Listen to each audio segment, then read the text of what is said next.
look at the first question. With reference to the Immigration and the Foreigners Act of 2025 and the Immigration and Foreigners Order 2025, consider the following statements. The first statement says that the Immigration and the Foreigners Act of 2025 repeals the four earlier legislations and it empowers the foreign tribunals with the power of a judicial magistrate of the first class, including issuing the arrest warrants and ordering detention. Absolutely correct. See, the Foreigners Act of 2025, it is a comprehensive legal document which discarded the four previous laws on the same subject. For example, the Foreigners Act of 1946, the Passport Entry into India Act 1920, the Foreigners Registration Act of 1929, and the Foreigners Liability Act of 2000. So all the previous laws on the same subject were discarded. And यहाँ पे जो judicial magistrate of first class है, इनके पास order है, वो arrest warrant और detention order को issue कर सकते हैं. So first statement is absolutely correct. Look at the second statement. Although the Immigration and the Foreigners Order of 2025 is applicable across the India, but the foreigners tribunals are currently functional only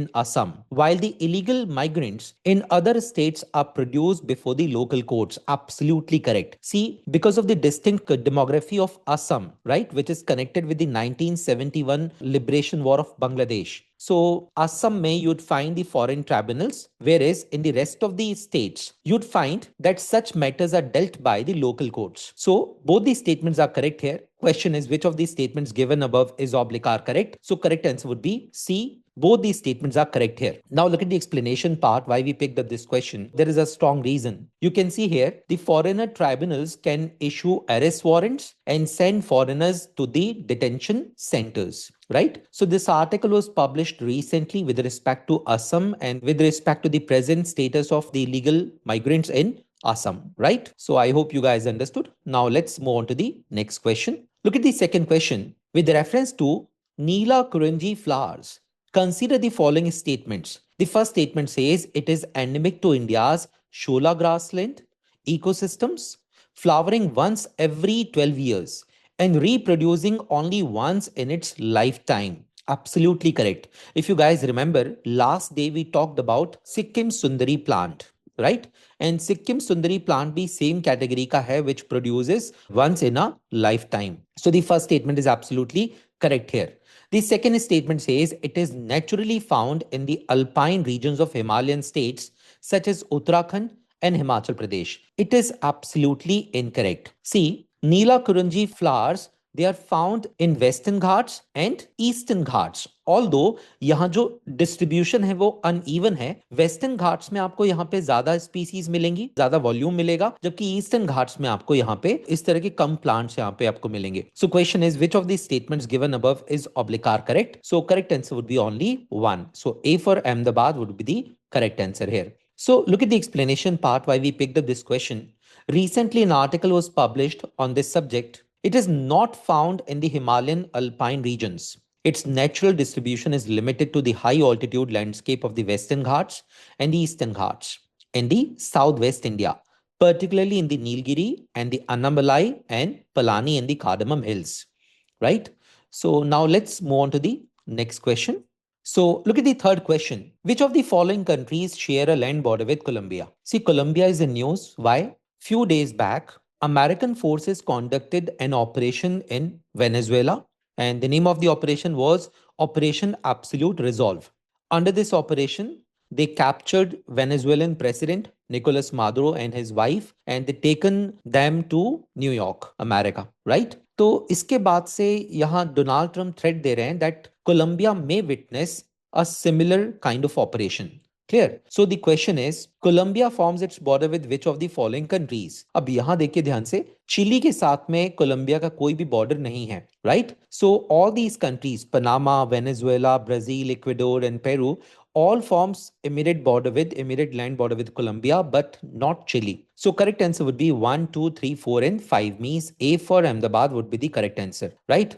So look at the explanation part. अभी हाल ही में Colombia ने belt and road initiative को भी join किया China के. So it was a news recently. So Colombia joins Belt and Road Initiative as China courts Latin America. So China is increasing its footprints where in Southern America, right? And what happened recently? US President Donald Trump openly threatened possible military action against Colombia, saying such a move sounds good to me. His comments come just a day after United States carried out an operation in Venezuela, capturing President Nicolas Maduro and his wife and transporting them to New York to face federal charges. Right? So do remember that Colombia forms its border with Panama, Venezuela, Brazil, Ecuador, and Peru. आप map भी देख लीजिए. We have kept a map for you. This is Colombia. So Colombia forms its border with Venezuela, with Brazil, with Peru, with Ecuador, and with Panama as well, right? And Colombia forms its maritime boundary with Pacific Ocean and with the Caribbean Sea. Now let's move on to the next question. So the next question is the term Goldilocks phase, as used in the context of the Indian economy, refers to which one of the following situations? So basically, what do you mean by the term Goldilocks phase? It is nothing but the low inflation combined with a strong and stable economic growth. Present में what is happening in India? India is witnessing a sound economic growth and with a mild inflation, a low inflation, right? And with a low unemployment rate, although that is on paper, not in the reality, right? So look at this one. Look at the explanation part why we picked up this question. So recently an article was published which talks about the Goldilocks period. So RBI governor points to India's high economic growth and the low inflation phase. So do remember the Goldilocks phase, it describes an economy that is just right, neither overheating nor slowing down, right? Marked by the subdued inflation and robust economic growth, allowing the supportive and consistent monetary policy. So look at this term also. The term gridlock economy, it means that too many people owns tiny pieces of something valuable, causing everyone to lose out. Right? So do remember both the terms Goldilocks phase and the gridlock economy. This may come up in your examination. Chaliye. Now let's move on to the next question. With reference to the Melghat Tiger Reserve, consider the following statements. The first statement says, it is located on the southern offshoot of the Satpura range, known as the Gavilgarh Hills, and was the first tiger reserve in Maharashtra. Absolutely correct. The second statement says the reserve is a catchment area of rivers that are tributaries of the Godavari River and its forests are predominantly tropical evergreen in nature. This statement is absolutely incorrect. Why? First of all, these are not the tropical evergreen forest. These are the tropical deciduous forest. Plus, these are not the tributaries of Godavari River, but the tributaries of the Tapi River. Right? So which of these statements given above is oblique are correct? So correct answer would be A for Ahmedabad. So only one statement is correct here. Now, look at the explanation part why we picked up this question. So, at Melghat Reserves, the Bombay Natural History Society releases 15 Indian vultures. Right अब Indian vultures जो हैं वो basically critical endangered category में है और यहां से आप देख रहे हैं कि जो क्रिटिकली इंडेंजर्ड स्पीसीज हैं वल्चर्स की इनको मेलघाट टाइगर रिजर्व में रिलोकेट किया गया है कहां से इनको रिलोकेट किया गया है हरियाणा से राइट हरियाणा में भी कहां से पिंजौर हरियाणा राइट तो कॉन्जर्वेशन एंड ब्रीडिंग सेंटर जो है वहां से इनको ट्रांसफर करके मेलघाट रिजर्व में ट्रांसपोर्ट किया गया है so I hope you guys understood that why we picked up this question चलिए now let's move on to the next question with reference to judicial interpretation of the right to vote in India, consider the following statements. The first statement says Supreme Court has consistently held the right to vote to be a fundamental right under Article 19(1)(a) of the Constitution. It is absolutely incorrect. See, Supreme Court pronounced mixed verdicts on the nature of the right to vote. In some of the cases, Supreme Court said that right to vote is a statutory right. In some of the cases, Supreme Court said that right to vote is a constitutional right. So it was a debatable topic. So look at the second statement.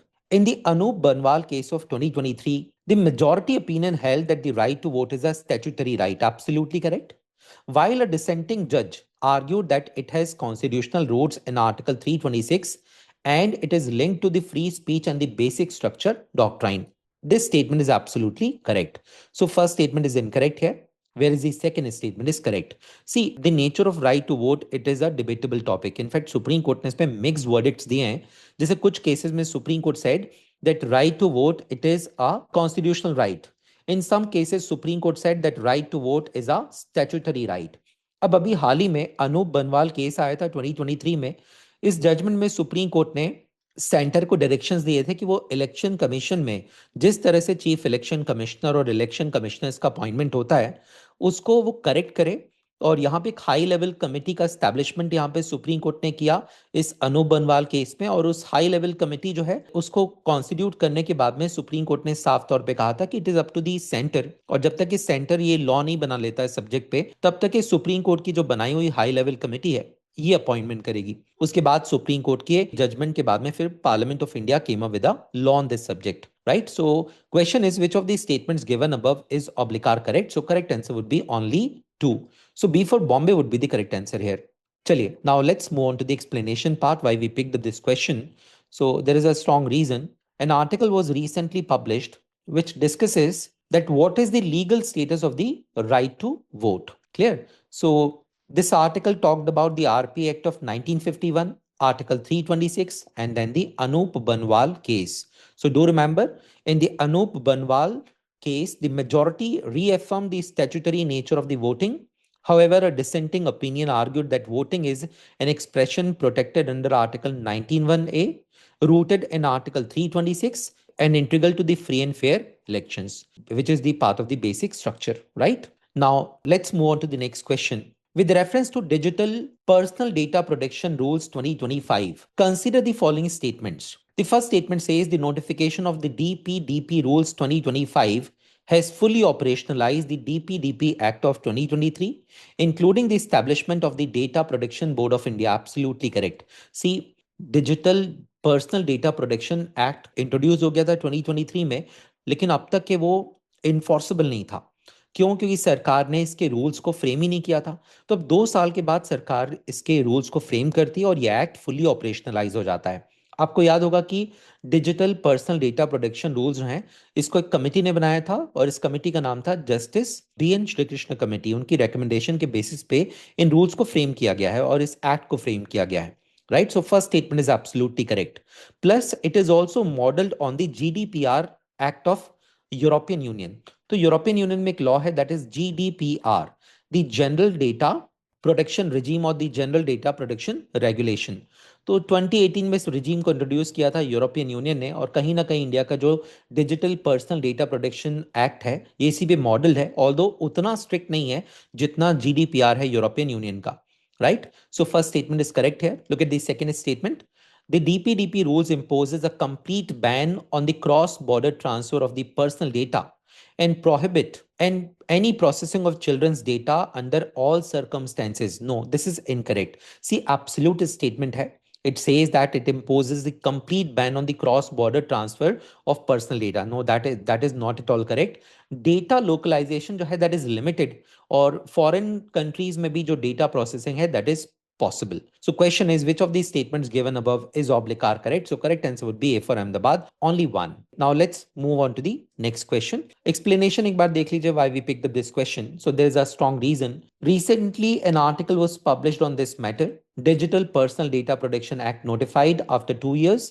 The RTI Act amended. Clear? So much of the act goes into force in late 26 and mid 2027. A much resisted RTI Act amended in force immediately, right? Chaliye. So now let's move on to the next question. With reference to the non-aligned movement, consider the following statements. The first statement says, non-aligned movement was founded in 1961 in Belgrade, Yugoslavia, correct hai, and emerged from the principles articulated at the 1955 Bandung Conference. See, Bandung is located in Indonesia, and NAM movement was founded where? In 1961, Belgrade, Yugoslavia, by the leaders like Nehru and then the Colonel Nasir, right? Sukarto. So, second statement dekhte hain. As of recent years, NAM comprises about 120 member states and includes countries from Africa, Asia, Latin America, and the Caribbean. Absolutely correct. Question is, which of these statements given above is oblique or correct? So correct answer would be C for Calcutta, both 1 and 2. Both these statements are correct here. Do remember, Venezuela is the part of this movement, right? इससे पहले जैसे Nicolas Maduro हैं, Nicolas Maduro से पहले वहां पे एक leader थे, नाम था ह्यूगो चावेज, एंड ह्यूगो चावेज जो है वो काफी ज्यादा डेकोरेटेड लीडर थे, and he was quite influenced by China and Russia, right? Now let's move on to the next question. Why we picked up this question? So look at the question number 9. Nelson Complexity Index NCI refers to what? It is related with oil refineries and their capacity to refine crude oil. So correct answer is option A, right. And why we picked up this question, अभी recently America ने Venezuela में operation जो है वो carry out किया है। अब क्या इसका इम्पैक्ट इंडिया की एनर्जी सिक्योरिटी पे हो सकता है, तो मैं आपको बता दूं कि वेनेजुएला से हम हार्डली $1 बिलियन वर्थ का क्रूड ऑयल हम इंपोर्ट करते हैं। तो कुछ खासा वहां से क्रूड ऑयल भारत में आता नहीं है, तो इसलिए इंडिया की एनर्जी सिक्योरिटी पे इसका कोई इम्पैक्ट नहीं होगा। इनफैक्ट जो इंडियन नेशनल्स हैं, हार्डली 150 इंडियन नेशनल्स जो हैं ये प्रेजेंट है वेनेजुएला में, तो इसका भी कोई खासा इम्पैक्ट इंडिया पे नहीं होने जा रहा है। राइट तो कोई खासा इकोनॉमिकल एंड पॉलिटिकल इंपैक्ट नहीं है। ऑल्दो इंडिया के जो थॉट्स हैं, इंडिया की जो आइडियोलॉजी है सॉवरेनिटी की उस और डेमोक्रेटिक वैल्यूज की, उस पर जरूर एक इम्पैक्ट है। राइट उस पर जरूर हमें सोचना होगा। Now look at this one, किसी भी ऑयल रिफाइनरी की कैपेसिटी जो होती है उसको हम नेल्सन कॉम्प्लेक्सिटी इंडेक्स से मेजर करते हैं। अब इसका नंबर होता है 1 to 20। अगर हम बात करें हैवी ऑयल की, जैसे अगर ऑयल जो है वो काफी लो क्वालिटी का है, उसमें सल्फर कंटेंट बहुत ज्यादा है, तो greater the sulphur content the lesser the quality of the crude oil. तो ऐसी सिचुएशन में आपको कम से कम 10 एंड अबव वाली रिफाइनरी की जरूरत पड़ेगी। राइट मतलब ग्रेटर नंबर होना चाहिए, तभी ये रिफाइनरी इस क्रूड ऑयल को रिफाइन कर पाएगी ठीक तरह से। Right I hope you understood. अब वेनेजुएला में जो ऑयल है वो काफी अच्छा और काफी हैवी ऑयल माना जाता है। इसको रिफाइन करने के लिए हमारे पास कम से कम जो नेल्सन कॉम्प्लेक्सिटी इंडेक्स है वो 10 होना चाहिए रिफाइनरीज का। राइट तो 10 एंड अबव की जो रिफाइनरीज हैं, ये देख सकते हैं आप, 1 2 3 4 5 6 7, तो ऐसी 7 रिफाइनरीज इंडिया में हैं जो वेनेजुएला के ऑयल को रिफाइन करने की कैपेसिटी रखती हैं। So I hope you guys understood. Right so look at this one, यहाँ पे एक्सप्लेनेशन दिया हुआ है। A higher NCI means the refinery has the capacity to handle lower quality oils with higher sulphur content. Clear. अब अगर sulphur content अगर less होगा तो we call it the sweet crude oil. जैसे नॉर्थ सी में अगर आप जाएंगे तो नॉर्थ सी का जो क्रूड है जिसको हम ब्रेंट क्रूड ऑयल कहते हैं, ये स्वीट क्रूड ऑयल का एग्जांपल है। राइट याद रखिएगा। Why sweet crude oil? क्योंकि इसमें सल्फर कंटेंट कम होता है। राइट तो याद रखिए, बहुत सिंपल सा कॉन्सेप्ट है। The greater the sulphur content the lower the quality of oil, the lesser the sulphur content the greater the quality of oil. So आप देख सकते हैं यहाँ पे लगातार कंसिस्टेंटली इंडिया ने यहाँ से वेनेजुएलन ऑयल जो है उसको यहाँ पे रिड्यूस किया था। 2025 2026 में अगर हम वैल्यू की बात करें, $0.26 बिलियन का इतना ट्रेड हो रहा है वेनेजुएलन ऑयल के साथ में। Right so Venezuela strikes to have little impact on India's energy security shows data. चलिए now let's move on to the next question. So look at the question number 10. So with reference to Bureau of Indian Standards, consider the following statements. The first statement says, it is a national standard body of India established under the BIS Act of 2016 and is the successor of the Indian Standards Institute. Absolutely correct. Second statement says, it functions under the Ministry of Commerce and Industry and represents India in ISO and IEC. This statement is absolutely incorrect. Why? It functions not under the Ministry of Commerce and Industry, but under the Ministry of Consumer Affairs. So question is, which of these statements given above is oblique are correct? So correct answer would be A for Ahmedabad, only one. Now the question is why we picked up this MCQ? तो एक strong reason है, आप देख सकते हैं recently यहाँ पे like ministry of consumer affairs, food and distribution है, फूड एंड पब्लिक डिस्ट्रीब्यूशन, यहाँ पे इन्होंने सेलिब्रेट किया है लाइक बीआईएस का फाउंडेशन डे। और बीआईएस के फाउंडेशन डे में एक नई स्कीम को यहाँ पे लॉन्च किया है मिनिस्ट्री ऑफ कंज्यूमर अफेयर्स ने। Right so this was the reason कि हमने इस क्वेश्चन को पिक किया। I hope you guys like the sessions. अगर आपको ये सेशंस पसंद आ रहे हैं दोस्तों तो प्लीज लाइक एंड सब्सक्राइब। चलिए मिलेंगे हम अपने नेक्स्ट सेशन में। बाय बाय, टेक केयर, जय हिंद।